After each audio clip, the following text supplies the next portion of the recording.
Hi, I'm Bill O'Reilly. Thank you for watching us tonight. Iraq impeachment and the media. That's the subject of this evening's Talking Points memo. Even though the cut-and-run club led by Barack Obama and Congressman John Murtha continues to pound the drum of defeat in Iraq, things may be improving in that god-awful place. According to analysis by the Associated Press, the surge is working. Writer Robert Burns says, quote, "In 2 weeks of observing the U.S. military on the ground and interviewing commanders, strategists, and intelligence officers, it's apparent the war has entered a new phase in its 5th year. It is a phase with fresh promise," unquote. Now, the article goes on to say that despite the improvement, the Iraqi government's still a disaster. It would be awful hard for those who have declared Iraq as a no-win zone to acknowledge any improvement whatsoever. Does anyone really think these intense hate Bush newspaper and TV commentators would be glad to see the tide turn in Iraq? Take, for example, Bill Moyers of PBS, a relentless anti-war guy and Bush basher. Moyers recently ran a program about impeaching the president, after which PBS Ombudsman Michael Gettler said, quote, "There was almost a complete absence of balance in the presentation," unquote. Surprised? We're not. We called Mr. Moyers for comment, but he declined, so his pal, Factor producer Jesse Waters, paid him another visit.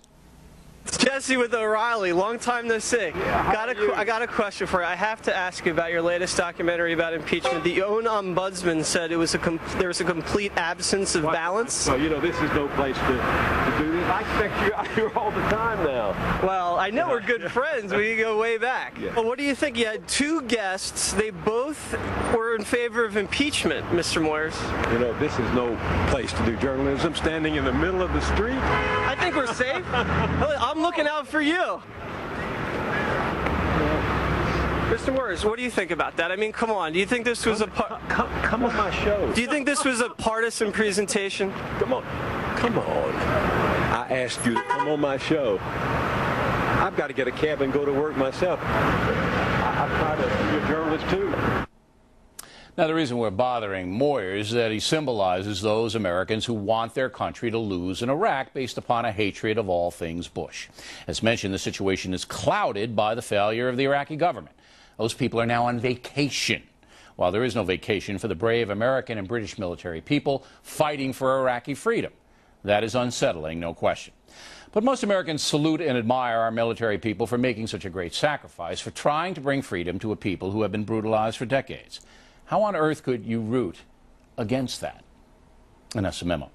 Now for the top story tonight, the far-left Seattle Post-Intelligencer doesn't see it our way as far as the military is concerned. Editorial columnist Joe Copeland wants to keep military recruiters out of Seattle public schools. Quote, "Slowing the supply of troops for an out-of-control administration to wage a wrongfully launched war is a good idea," unquote. Say it ain't so, Joe. But Mr. Copeland's hiding under his desk and wouldn't appear with us.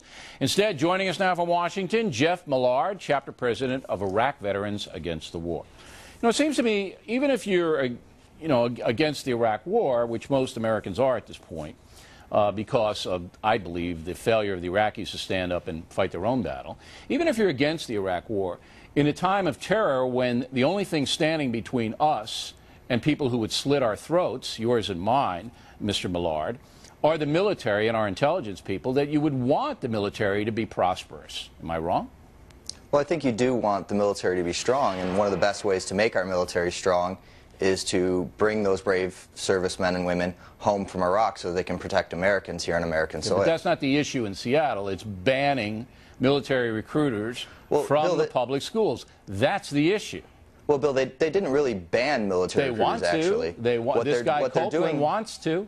Absolutely what they're doing, if you read the full article, Bill, is they're talking about having the military have equal access as any other recruiter, say, from a corporation or from a college. Well, Mr. Millard, as you may or may not know, the No Child Left Behind Act requires that all public schools in the United States give the military recruiters the same access to students as college or job recruiters. That's all the military asks. And Mr. Copeland and his newspaper want no access, and the Seattle School Board has approved restrictions, not like San Francisco, and San Francisco had to back down because they wouldn't have gotten any money for their schools.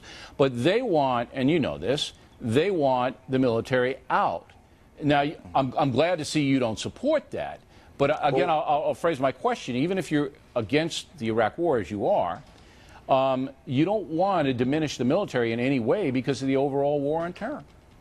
Well, I think, again, if we're talking about diminishing the military, the Iraq War is the primary thing in this country that is diminishing the military. That's not the issue. Well, the issue is keeping the recruiters out Bill. of the schools.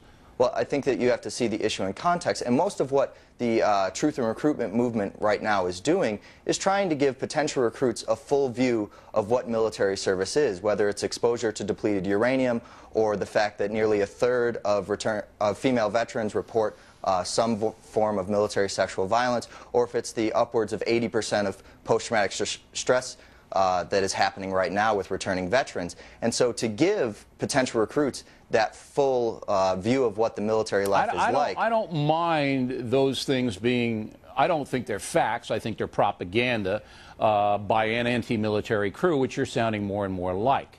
Well, I hope that's not the case. I mean, I hope you're just against the war and not against the military, but you are sounding like an anti-military person here. Well, as a veteran of 9 years, I think that it's preposterous to think that I would be anti-military. I want to take care of our veterans, things like depleted uranium, military sexual violence that I think should never happen, but quite frankly should never do happen. I mean, everybody knows it should never happen, but in any organization, you're going to have things that aren't what they should be. But the basic theme here is starve the military. Starve them, by Mr. Copeland and the Seattle Post-Intelligencer.